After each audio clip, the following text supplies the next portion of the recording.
हम हिंदी आरोह भाग 2 के काव्यखंड की कविता सहर्ष स्वीकारा है पढ़ेंगे, जिसके कवि हैं श्री गजानन माधव मुक्ति बोध। जिंदगी में जो कुछ है, जो भी है, सहर्ष स्वीकारा है, इसलिए कि जो कुछ भी मेरा है वह तुम्हें प्यारा है। गर्बीली गरीबी यह, ये गंभीर अनुभव सब, यह विचार वैभव सब, दृढ़ता यह भीतर की, सरिता यह अभिनव सब, मौलिक है, मौलिक है, इसलिए कि पल पल में जो कुछ भी जागृत है, अपलक है, संवेदन तुम्हारा है। इस कविता में कवि ने जीवन में दुख सुख, संघर्ष, अवसाद को सम्यक भाव से अंगीकार करने की प्रेरणा दी है। जिंदगी में जो कुछ है, जो भी है, कवि कह रहा है कि मेरे जिंदगी में जो कुछ भी है, जैसा भी है, वो सभी, उस सभी को मैंने सहर्ष, सहर्ष मतलब खुशी खुशी, खुशी के साथ स्वीकार कर लिया है, इसलिए कि जो कुछ भी मेरा है वह तुम्हें प्यारा है।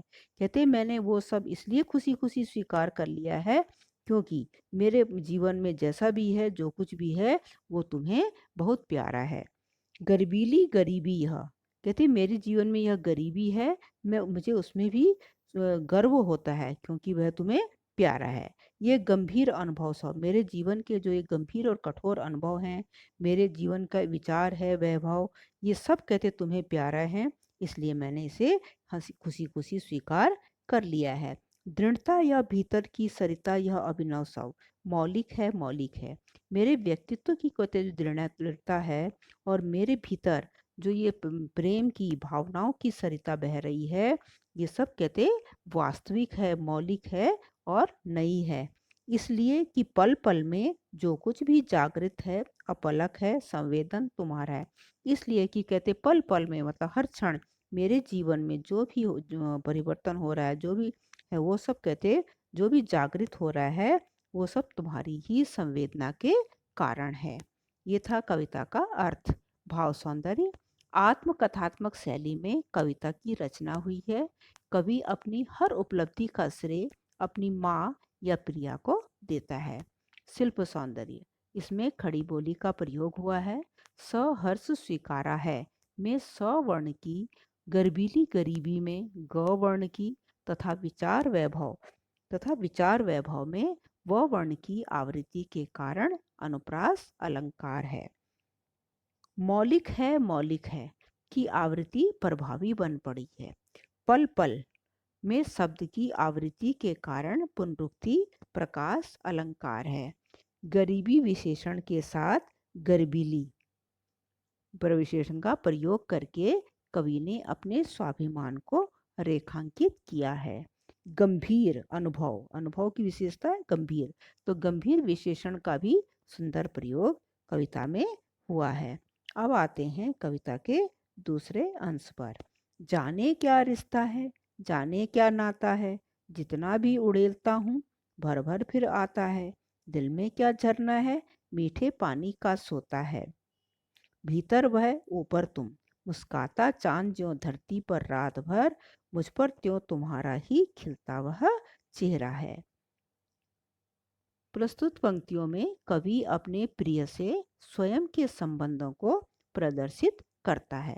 कवि कहता है कि तुम्हारे साथ न जाने मेरा क्या रिश्ता है, जाने कौन सा नाता है, जितना भी उड़ेलता हूँ भर, कहते तुम्हारे प्रति मैं अपना प्रेम जितना भी ज़्यादा बाहर फेंकता हूँ, बाहर उड़ेलता हूँ, फिर से कहते मेरे हृदय में उतना ही प्रेम भर जाता है। दिल में क्या झरना है, मीठे पानी का सोता है। कवि प्रश्न कर रहा है कि क्या मेरे दिल में तुम्हारे प्रति प्रेम का, स्नेह का झरना बह रहा है कि जो कभी समाप्ति नहीं होता है, मीठे पानी का सोता है, या फिर मेरे हृदय में तुम्हारे प्रति स्नेह रूपी जो मीठा पानी है, मानो उसका स्रोत फूट पड़ा है कि जिसको मैं जितना ही उड़ेलता हूँ वो उतना ही फिर से भर जाता है। यानी कवि जितना भी अपने प्रिय से प्रेम करता है, उसके प्रति उसके हृदय में और अधिक प्रेम उमड़ कर आता है, वो कभी भी कम नहीं होता है। भीतर वह ऊपर तुम, मुस्काता चांद जो धरती पर रात भर, मुझ पर त्यों तुम्हारा ही खिलता हुआ चेहरा है। तो कहते एक और तो मेरे हृदय में तुम्हारे लिए स्नेह का जो झरना है, स्नेह का जो स्रोत है, वो फूट पड़ा है। और ऊपर तुम, और ऊपर से कहते वो तुम्हारा जो ये खिलता हुआ चेहरा है, मुझे ऐसा लगता है जैसे धरती पर कोई चांद मुस्कुरा रहा हो। तो यानी कि कवि के हृदय में एक तो अपने प्रिय के लिए बहुत अधिक प्रेम है, ऊपर से उसका चेहरा इतना खिलता हुआ, हाँ, मुस्कुराता हुआ चेहरा इतना सुंदर है। तो ये दोनों ही चीजें कवि को क्या करती हैं, अपने प्रिय के प्रति पूर्ण रूप से समर्पित कर देती हैं। अब आते हैं कविता के भाव सौंदर्य पर।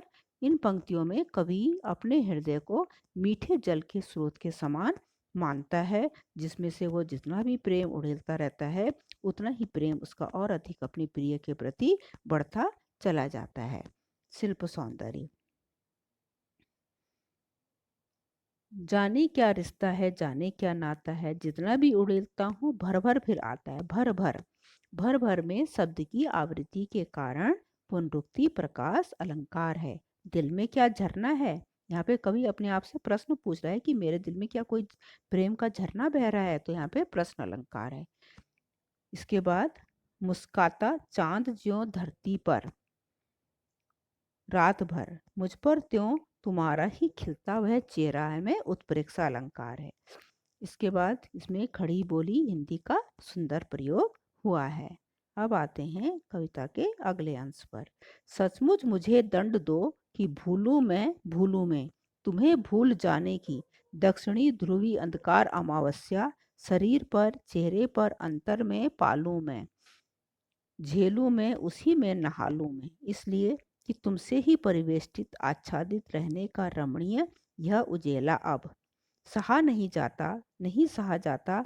ममता के बादल की मंडराती कोमलता भीतर पिराती है, कमजोर और अक्षम अब हो गई है आत्मा यह, छटपटाती छाती की भवितव्यता डराती है, बहलाती सहलाती आत्मीयता बर्दाश्त नहीं होती है। प्रस्तुत पंक्तियों में कवि यह कहना चाहता है कि प्रिय की आत्मीयता एवं पूर्ण समर्पित कोमल भावनाओं से वह इतना विवल है कि स्वयं को उससे बाहर निकालना चाहता है। सचमुच मुझे दंड दो कि भूलूं मैं भूलूं मैं। कवि ने अपने को पूरी तरह से अपने प्रिय के प्रति समर्पित कर दिया है, और इसमें वह अपनी पहचान खो चुका है, अपने लक्ष्य को भूल चुका है। और कवि इस अतिशय प्रेम से बाहर निकलना चाहता है, इसलिए वो चाहता है कि उसका प्रिय उसको कुछ ऐसा कठोर दंड दे कि जिससे वो क्या करे, उसके प्रेम उसको भूल जाए। और इसीलिए वह उससे कहता है कि तुम मुझे सचमुच में कोई ऐसा कठोर दंड दो कि मैं सब कुछ भूल जाऊं, तुम्हें भूल जाने की, कुछ ऐसा करो कि मैं तुम्हें भूल जाऊं। दक्षिणी ध्रुवी अंधकार अमावस्या, और जिस तरह दक्षिणी ध्रुव में 6 महीने तक अंधेरा रहता है और अमावस की काली रात होती है, तो तुमसे अलग होने के बाद, तुमसे बिछड़ जाने के बाद मेरे जीवन में वैसा ही अंधकार छा जाए, अर्थात मेरे जीवन में कष्ट ही कष्ट आ जाए। शरीर पर चेहरे पर अंतर, कहते मुझे इतना ऐसा दंड दो कि उसके कष्ट का, कि मैं इतना कष्ट में इतना दुखी हो जाऊं, इतना कष्ट शरीर में हो जाए कि उस कष्ट का मेरे शरीर और चेहरे पर ही नहीं, बल्कि मेरे अंतर जो मेरा मन है वो भी वो दुखी हो जाए। उसमें झेलूं मैं उसी में नहा लूं मैं, इतना कष्ट दो कि मैं उस कष्टों में उन कष्टों को ही झेलता रहूं और उसमें पूरी तरह से डूब जाऊं, पूरी तरह से नहा लूं। इसलिए कि तुमसे ही परिवेष्टित, कहते इसलिए कि मेरा पूरा जो व्यक्तित्व है वो तुमसे आच्छादित हो गया है, रहने का रमणीय या उजेला अब मेरे जीवन में जो भी कहते उजाला है, जो खुशियां हैं, वो तुम्हारे तक ही सीमित हो गई हैं, और जिससे मैं बाहर आना चाहता हूँ।